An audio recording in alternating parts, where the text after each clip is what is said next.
Hey, I'm the Kinky Polyatheist, and today I've got a great question about basically swingers versus poly relationships and how they work and the difference. So stick around.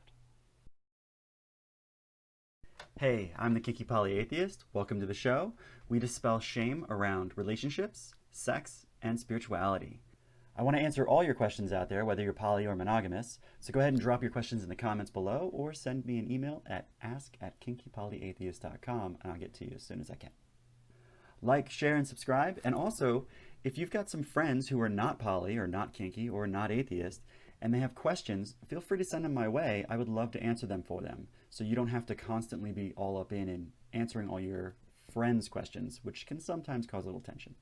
All right, our question: I strongly disbelieve this polyamory could ever work unless the others you are in a relationship with also consider themselves to be partners together. Is this what you actually mean? Okay, so first of all, you strongly disbelieve this poly could ever work? Like, this is not a fantasy role playing game. You don't just make a saving throw to disbelieve reality. I mean, what would that even look like? I call upon my forefathers and my forefathers before them, and I disbelieve in polyamory. Damn it!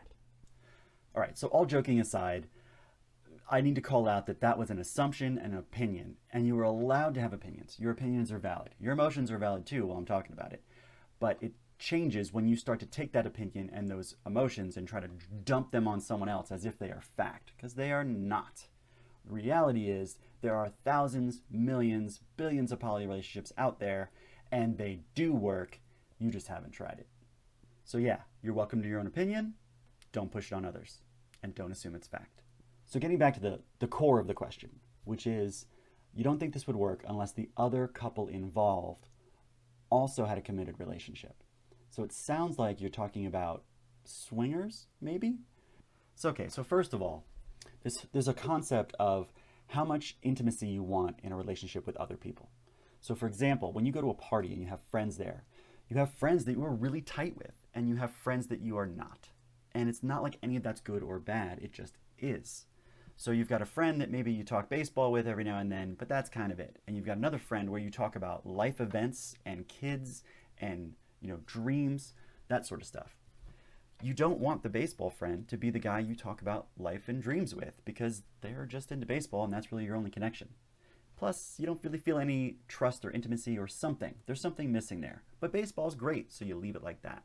The other one, you've got a deeper relationship because it works.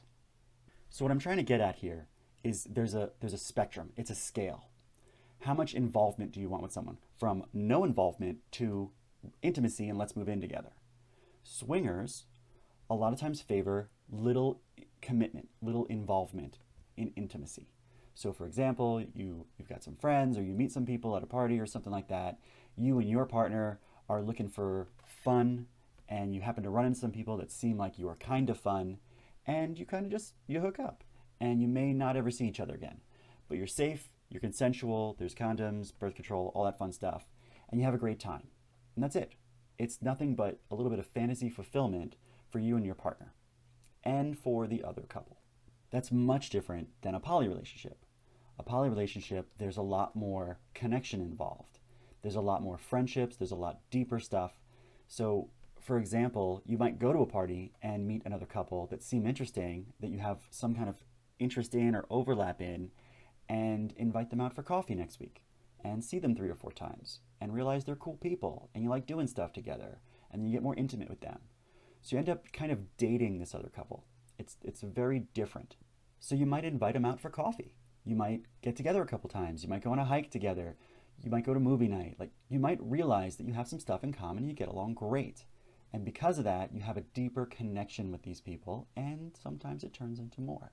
That's more of a poly-style relationship. I'm not saying either one is right or wrong. I'm just saying there's 2 ends of a spectrum there. One is we get involved physically, but not emotionally. The other one is we get emotionally involved and also physically involved. And wherever you want to be on that spectrum is totally fine as long as you're open, honest, and you're communicating it with everyone involved. Actually, I took some time to make a video to describe a poly relationship and how it can come together with an example of Adam and Belle, who meet. They both have some poly relationships going on, but then they meet and have a poly relationship together. And you get to see how their whole polycule comes together. So you can check out that video here or there, however that works. So, but getting back to your question, do both couples have to be committed in order to fool around? And the answer is no. A simple example here would be playing tennis, like doubles. You know, you and your tennis partner show up, and you could play a game of tennis against anybody who comes across as someone you would want to play tennis with. And you can have a great game, and you could high five and never see each other again. Or you could come together and have a great game and say, I'll meet you next week. Or you could have a great relationship outside of the tennis court and then invite someone to come play tennis with you. So there's so many ways that a relationship can come together in a poly or swinger or any kind of open, ethical way. And yes, they do work. Also, sometimes they are work.